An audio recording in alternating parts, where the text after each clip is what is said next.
के कोहराम के साथ ही मेडिकल कॉलेज भी सवालों में घिर गया है। 4 में लापरवाही के लगते आरोप थमने का नाम नहीं ले रहे हैं। ऑक्सीजन की नली निकली होना, इंजेक्शन नहीं लगना, कई दिनों तक रिपोर्ट नहीं आना जैसे अनेकों समस्याओं ने परिजनों को विचलित कर रखा है। मेडिकल कॉलेज में भर्ती मरीजों के परिजन हर दिन लचर उपचार व्यवस्था पर प्रहार कर रहे हैं। बावजूद इसकी व्यवस्था जस की तस है।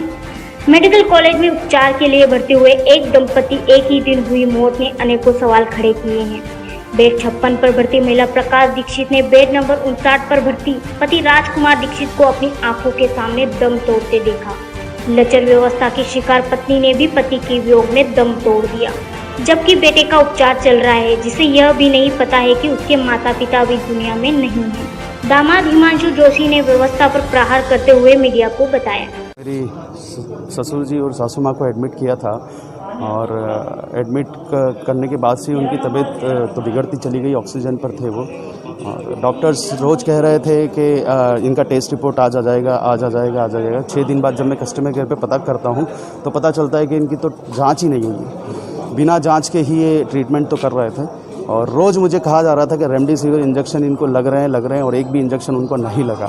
मरने के कुछ घंटों पहले भी मैंने उनसे पूछा था कि आपको कोई इंजेक्शन लगा है, तो उन्होंने कहा था कोई इंजेक्शन नहीं लगा है। हर दिन नए चीज़ें सामने आती थी। एक दिन मैं ऊपर गया तो मुझे पता चला कि हर बार टॉयलेट करने के नाम पर 10-10 रुपये लिए जा रहे हैं। जो टॉयलेट करवाने के लिए 10 रुपये नहीं दे रहा, उनकी कोई तो सुनवाई नहीं होती थी। अभी 2 दिन पहले उनकी मृत्यु हो गई है और जब ससुर जी की मृत्यु हुई थी तो उसके कुछ घंटों पहले मेरे पास फ़ोन आता है सासू माँ का कि बेटा पापा तड़प रहे हैं, कोई सुनने वाला नहीं है यहाँ पर। और जब मैं यहाँ आता हूँ तो देखता हूँ कि उनको बायोपिक तो लगा हुआ है पर मास्क में ऑक्सीजन की नली ही नहीं लगी हुई है। वो सांस लेने के लिए तड़प रहे हैं, इशारों से बता रहे हैं कि वो ऑक्सीजन नली नहीं है। चिल्लाने के बाद कोई आता है और ऑक्सीजन की नली लगाता है, तब तक देर हो चुकी होती है, उनकी मृत्यु हो चुकी होती है। इस वियोग में कुछ घंटे बाद सासू माँ भी दम तोड़ चुकी होती है। और इनका एक बेटे हैं मेरे साले साहब जो आईसीयू में एडमिट है। अभी उनको इस बात की जानकारी नहीं दी है और अंतिम संस्कार के लिए चूँकि उनका एक ही बेटा था तो दोनों बेटियों ने उनका अंतिम संस्कार किया है, जो हृदय विदारक घटना है जिसे शब्दों में बयान नहीं किया जा सकता। पर अगर ये स्थिति नहीं सुधरी तो ये मौत का घर बन जाएगा और इसकी शिकायत हर लेवल पर हर अधिकारी को दी गई है। यहाँ तक कि वित्त मंत्री को भी इन सब बातों की शिकायत की गई है। कलेक्टर से लेकर डीन और शिराली मैडम को भी इसकी शिकायत की गई है, पर यहाँ कोई स्थिति में सुधार होता हुआ नहीं दिख रहा है। जल्दी ही नहीं सुधार हुआ तो शायद हम बहुत लेट हो चुके होंगे और यहाँ पे बहुत ज़्यादा शव निकल चुके होंगे, जिसके बाद अफसोस करने के अलावा कोई ऑप्शन नहीं होगा। इस मेडिकल कॉलेज में भर्ती एक डॉक्टर युवक की भी मौत हो गई। हालात इतने खराब है कि अब तक मृतक युवक की रिपोर्ट तक परिजनों को नहीं मिल सकी। शंका और सवाल तो यह है कि जांच हुई या नहीं, कोरोना पॉजिटिव है या नेगेटिव, कोई बताने को तैयार नहीं है। इस मामले में परिजन बताते हैं। मेरे भाई की डेथ हो गई थी 13 तारीख को, तो ऊपर से फ़ोन आता, उसकी अभी तक रिपोर्ट नहीं आई है। और जिस दिन डेथ हुई उस दिन फ़ोन आया था मेरे पास कि आपका भाई पॉजिटिव है और हालत बहुत ख़राब है उसकी। मैं ऊपर गया था, उसकी डेथ हो चुकी थी और हम शाम को जब लाश लेना आए थे तो बोले इसकी रिपोर्ट नहीं आई है अभी तक। अभी मैं उस दिन से डेली चक्कर लगा रहा हूँ और रोज़ मेरे को परेशान कर रहे हैं कि अभी तक रिपोर्ट नहीं आई है और आप ऐसे ही आते रहो। 10-12 दिन में मोबाइल पे मैसेज आ जाएगा, यहाँ चक्कर मत लगाओ फालतू। अभी पूछ के आया हूँ जस्ट, तो अभी भी ऐसे ही बोल रहे हैं। तो मतलब रिपोर्ट आएगी या नहीं आएगी कि उसको सिर्फ ऑक्सीजन निकाल के, मतलब मैं ऊपर गया था तो उसका ऑक्सीजन भी निकला हुआ था, वेंटिलेटर पे था वो। मैं परेशान हो गया हूँ यहाँ आके। रोज़ आ रहा हूँ, रोज़ एक चक्कर लगा रहा हूँ, सुबह शाम लगा रहा हूँ। मोबाइल पे मैसेज आ जाएगा तो मोबाइल पे मैसेज भी नहीं आ रहा है और बता भी नहीं रहे हैं। अभी पूछ के आया तो अभी बोल रहे हैं कि आ जाएगा मैसेज, जब आना होगा जब आ जाएगा, आप परेशान मत हो।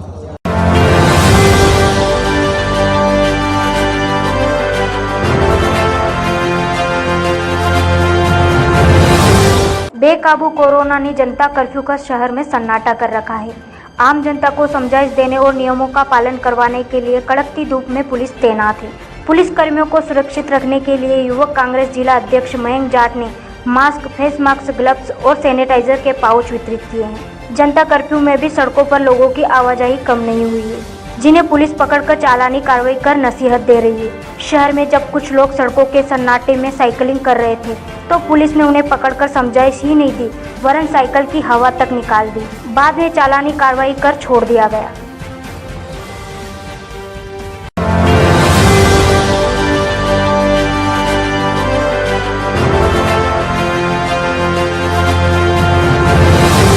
मध्य प्रदेश प्रदेश के वित्त व आबकारी मंत्री एवं मल्हारगढ़ के विधायक जगदीश देवड़ा भी कोरोना संक्रमित हो गए। उन्होंने इसकी पुष्टि खुद अपनी ट्विटर हैंडल पर दी। वित्त मंत्री देवड़ा को हाल ही में रतलाम जिले का कोविड प्रभारी मंत्री भी बनाया गया है। देवड़ा ने ट्वीट पर बताया कि उनका सैंपल शनिवार को पॉजिटिव आया। उन्होंने डॉक्टरों की सलाह पर खुद को अपने निवास पर ही आइसोलेट कर लिया है। उन्होंने सभी लोगों से आग्रह किया है कि अपना ध्यान रखें। उन्होंने आगामी 1 सप्ताह तक दूरभाष पर उनसे संपर्क नहीं हो पाने की बात भी की है और घरों में सुरक्षित रहने की सलाह दी है। गत दिनों मंत्री जगदीश देवड़ा जिला प्रभारी मंत्री बनने के बाद कोरोना की व्यवस्था देखने रतलाम मेडिकल कॉलेज भी पहुंचे थे।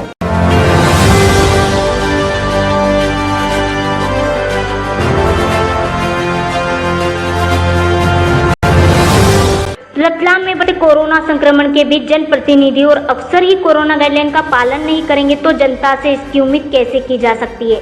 रतलाम में पूर्व विधायक पारस सकलेचा पर कंटेनमेंट एरिया का उल्लंघन करने के मामले में प्रकरण दर्ज किया गया है। मानक चौक थाना पुलिस को गुमनाम पत्र से सूचना मिली थी। पूर्व विधायक पारस सकलेचा अपनी पत्नी और पुत्र के कोरोना पॉजिटिव होने के बाद होम आइसोलेशन में रहते हुए मेडिकल कॉलेज में जनप्रतिनिधियों की मीटिंग में शामिल हुए हैं। इस पर कार्रवाई करते हुए मानक चौक थाना पुलिस ने धारा 188 और 52B में पारस सकलेचा के विरुद्ध केस दर्ज कर लिया। इस मामले में पूर्व विधायक सकलेचा ने अपने ऊपर हुई कार्रवाई को पुलिस प्रशासन राजनीति से प्रेरित होकर कार्रवाई करना बताते हुए कहते हैं।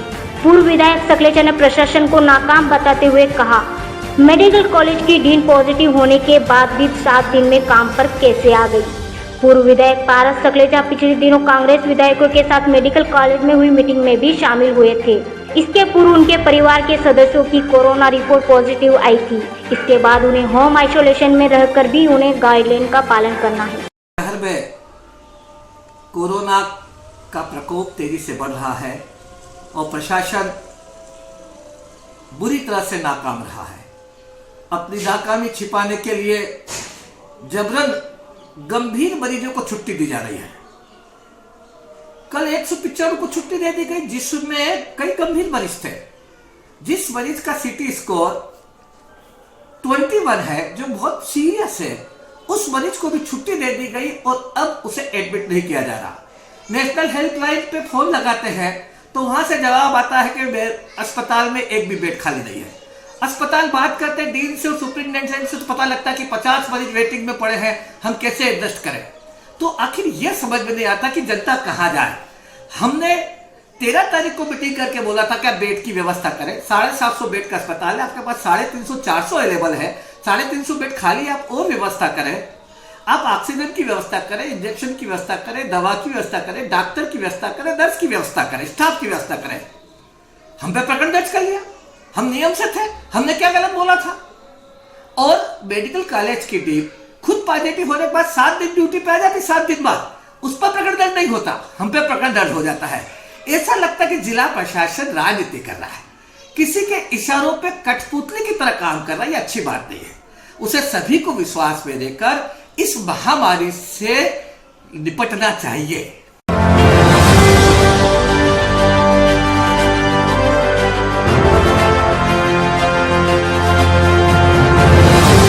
बाजना के ग्राम गढ़ीगमना पंचायत में ग्राम डाबर में रविवार को अचानक शॉर्ट सर्किट से आग लग गई। आग की वजह से आसपास के 3 मकान पूरी तरह जलकर खाक हो गए। मकान में रखे चांदी के आभूषण सहित गेहूं, मक्का तथा अन्य घरेलू वस्तुएं भी तबाह हो गई।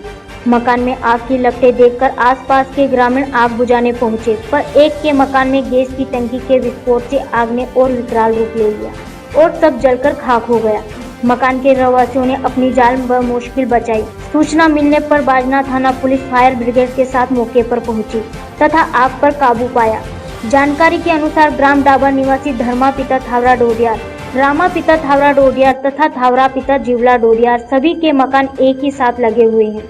ग्रामीणों के मुताबिक घर के ही पास से जा रही विद्युत लाइन के पोल पर तारों के बीच टकराव हुआ, जिससे आग निकली जो इन मकानों पर गिरी। मकान लकड़ी के होने से आग ने बहुत जल्दी उसे अपनी चपेट में ले लिया और देखते ही देखते आग ने एक घर से 3 घर में जा पहुंची। एक मकान में गैस की टंकी भरी रखी थी, जिसमें आग के कारण विस्फोट हुआ और आग ने विकराल रूप ले लिया। ग्रामीणों ने फायर ब्रिगेड के आने तक बमुश्किल आग पर काबू पाने की कोशिश की, जिसके बाद फायर ब्रिगेड को लेकर पुलिस बल मौके पर पहुंचा तथा आग पर काबू पाया।